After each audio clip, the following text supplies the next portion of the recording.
दर्शकों, आज हम बात करेंगे सिख धर्म के एक पर्व की तरह बड़ी ही धूमधाम से मनाई जाने वाली श्री गुरु नानक जयंती की। कार्तिक मास के पूर्णिमा के दिन 1469 को रायभोई के तलवंडी नामक स्थान में कल्याण चंद उर्फ कालू मेहता नाम के एक किसान के घर आदरणीय नानक देव जी का जन्म हुआ। उनकी माता जी का नाम तृप्ता था। तलवंडी को ही अब नानक जी के नाम पर नानकाना साहब कहा जाता है, जो पाकिस्तान में है। दर्शकों, 16 वर्ष की आयु में गुरु नानक देव जी का विवाह बीबी सुलखनी जी से हुआ, जिसके बाद श्रीचंद और लक्ष्मी चंद नाम के 2 पुत्र प्राप्त हुए। ये तो हुई नानक देव जी के जीवन से संबंधित जानकारी।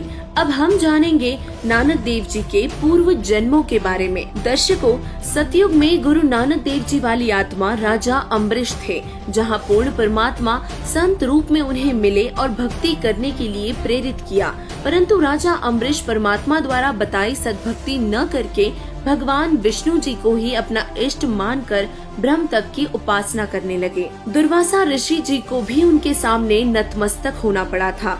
उस जीवन के बाद स्वर्ग में अपना समय भोगने के उपरांत वे त्रेता युग में राजा जनक हुए और राजा जनक के हजारों रानियां थी, लेकिन भक्ति की चाह फिर भी बहुत थी। पूर्ण परमात्मा उन्हें फिर से मिले और दोबारा ज्ञान समझाया। उन्होंने उनके ज्ञान को तो अपनाया, परंतु भक्ति वही ब्रह्म तक की ही की। राजा जनक फिर स्वर्ग का समय भोग कर कलयुग में गुरु नानक देव जी के रूप में कालू राम मेहता खत्री के घर पर हिंदू परिवार में जन्मे। नानक जी के पूर्व जन्मों का प्रमाण श्री गुरु ग्रंथ साहिब में साखी अजित रंधावेदी में पृष्ठ 423 पर है और भाई बाले वाली जन्म साखी में भी मिलता है। दर्शकों, ये तो है गुरु नानक देव जी के पूर्व जन्मों का इतिहास, जो अधिकतर सिख धर्म के लोग जानते हैं। साथ ही नानक जी की जीवनी से भी परिचित हैं। पर अब हम आपको नानक जी से जुड़ी वो बातें बताना प्रारंभ करेंगे जो सिख धर्म के लोग भी नहीं जानते। तो चलिए जानते हैं गुरु नानक देव जी की जीवनी के वो महत्वपूर्ण पल। पहले जन्मों में जब नानक जी राजा थे तो हजारों लाखों की संख्या में उनके नौकर हुआ करते थे और फिर वही आत्मा सुल्तानपुर के राजा के यहाँ नौकर लगी। इतनी भक्ति करने के बावजूद भी उनका मोक्ष नहीं हुआ और बार बार जन्म लेना पड़ा। पर सोचने की बात ये है कि इतने युगों से गुरु नानक देव जी वाली आत्मा भक्ति करती आ रही थी, परंतु उन युगों में उनका मोक्ष नहीं हुआ। फिर कलयुग में नानक देव जी का मोक्ष आखिर कैसे हुआ? उन्होंने ऐसी कौन सी भक्ति की जिससे उनका फिर पुनर्जन्म नहीं हुआ? तो चलिए आगे बढ़ते हैं और सबसे पहले जानते हैं नानक जी के गुरु जी के बारे में। गुरु नानक देव जी के गुरु जी के बारे में शायद ही कोई जानता हो। जो जानते हैं वो उनके गुरु जी का नाम नहीं जानते।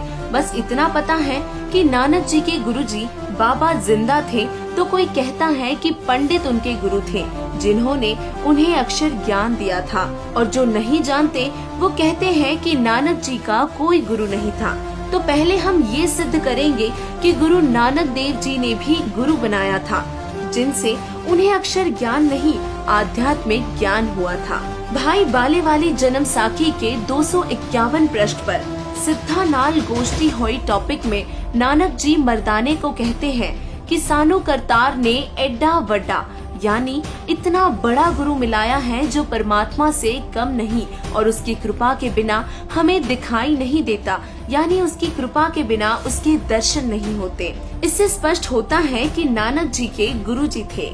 भाई बाले वाली जन्म साखी के 252 पृष्ठ पर सिद्धानाल गोष्ठी होई टॉपिक में आगे सिक्खी हौर चली में मर्दाना ने नानक जी से पूछा कि आपको जो गुरु मिला था उसका नाम क्या है?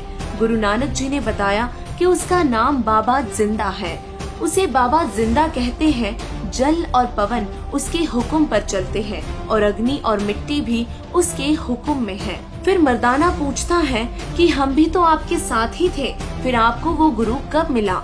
नानक जी ने बताया कि जब सुल्तानपुर में मैंने डुबकी लगाई थी तब तू हमारे साथ नहीं था और मैं 3 दिन उसी के पास रहा था। मर्दाने, वो ऐसा गुरु है जिसकी सत्ता संपूर्ण जगत को आसरा दे रही है। इस पृष्ठ पर नानक जी ने अपने गुरु जी के बारे में और भी बहुत कुछ बताया है। प्राण संगली के पृष्ठ 15 पर अध्याय जीवन चरित्र नानक जी में स्पष्ट किया गया है कि जब नानक जी 1554 में बेई नदी पर स्नान के लिए गए थे, तब उन्हें वहाँ साधु मिला था जो उन्हें सचखंड लेकर गया और उन्होंने उन्हें सतनाम का भेद भी दिया। इन सभी से स्पष्ट होता है कि नानक देव जी के गुरु जी थे। अब आपको उनके गुरु जी के नाम से परिचित करवाते हैं। भाई बाले वाली जन्म साखी हिंदी वाली के पृष्ठ 197 पर काजी रुकनदीन सुरा के साथ वार्ता में नानक जी ने काजी रुकनदीन से कहा, रुकनदीन सच्चा सुनो जवाब, चारों कुंट सलाम कर, ता तुही होई सवाब।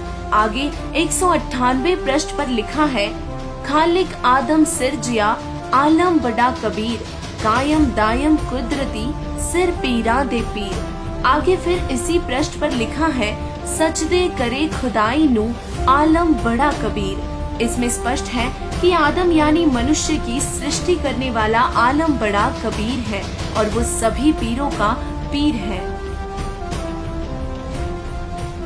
श्री गुरु ग्रंथ साहिब के प्रश्न नंबर 721 राग तिलंग महला पहला में लिखा है, यक अर्ज गुफ्तम पेश तो दर गोश कुन करतार, हक्का कबीर करीम तू बैऐब परवरदिगार, नानक बुगोयत जनो तुरा तेरे चाकरा पखाग। इसमें स्पष्ट किया है कि हक्का कबीर यानी सत कबीर तू दयालु है और ऐब यानी विकार रहित परवरदिगार अर्थात पूरी सृष्टि का मालिक है, और नानक यानी तेरा जन यानी तेरा बच्चा हूँ और तेरे चरणों में रहता हूँ। इससे सिद्ध हो गया कि नानक जी के गुरु जी कबीर साहिब जी हैं। कौन कबीर? आज से करीब 600 वर्ष पूर्व जो जुल्हा अर्थात ठानक जाति में आए थे। जी हाँ, ये कबीर ही नानक जी के गुरु जी है। तो आइए अब आपको प्रमाणित करके बताते हैं कि पूर्ण परमात्मा कबीर साहिब जी जो थानक अर्थात जुलाहा रूप में आए थे, वे ही गुरु नानक देव जी के गुरु जी है और वे ही पूर्ण परमात्मा भी हैं। गुरु ग्रंथ साहिब के राग सिरी महला 1 प्रश्न नंबर 24 पर शब्द नंबर 29 में प्रमाणित किया है कि धानक रूप रहा करतार, फाई सुरत मुलुक की वेश, ओ ठगवाड़ा ठगी देश, खरा सियाना बहुता भार, धानक रूप रहा करतार। मैं कित्ता न जाता हरामखोर, उह किहा मोह देसा दुष्ट चोर, नानक नीच कह विचार, धानक रूप रहा करतार। इससे सिद्ध हुआ कि नानक जी के गुरु जी धानक यानी जुल्हा जाति में इस संसार में लीला कर रहे थे। गुरु ग्रंथ साहिब के 731 पृष्ठ पर लिखा है, नीच जाति परदेशी मेरा, खिन आवे तिल जावे, जाकी संगत नानक रहंदा, क्यों कर मोहडा पावे। ये स्पष्ट हो गया कि जिसकी संगत यानी शरण में नानक जी थे यानी उनके गुरु जी, वो नीच जाति यानी जुल्हा जाति में लीला कर रहे थे और नानक जी ने प्रेम से कहा था कि नीच जाति परदेसी मेरा। इन सभी प्रमाणों से स्पष्ट होता है कि कबीर साहिब जी श्री नानक देव जी के गुरु जी भी हैं और ये ही पूर्ण परमात्मा पूर्ण करतार भी हैं। नानक जी कौन सी भक्ति करते थे? पहले श्री नानक देव जी एक ओमकार अर्थात ओम मंत्र का जाप करते थे तथा उसी को सत माना करते थे। उन्हें बेई नदी पर कबीर साहिब ने दर्शन देकर सतलोक अर्थात सचखंड दिखाया तथा अपने सतपुरुष रूप को दिखाया। तब श्री नानक जी अकाल मूर्ति को पाकर उनके चरणों में गिरकर उन्होंने सत्य नाम सच्चा नाम प्राप्त किया। सतनाम का जाप मिलने पर नानक जी की काल लोक से मुक्ति हुई। सिख धर्म में जो सभी लोग जपते हैं सतनाम वाहे गुरु, असल में वो सतनाम नहीं है। वास्तविक में सतनाम जिसका जाप नानक देव जी ने किया और जो उनकी वाणी प्रमाणित करती है वो कुछ अन्य मंत्र है जिसके बारे में संत रामपाल जी महाराज जी ने विस्तार से खोलकर सबके रूबरू किया है और ये भी प्रमाणित कर दिखाया है कि नानक जी ने सतनाम को कबीर साहिब जी के कहने पर आज तक गुप्त रखा है और सिख धर्म में किसी को भी सतनाम का भेद नहीं दिया। वो सतनाम 2 अक्षर का है जो भाई बाले वाली जन्म साखी के पृष्ठ नंबर 547 पर समुंदर दी साखी में वर्णित किया गया है।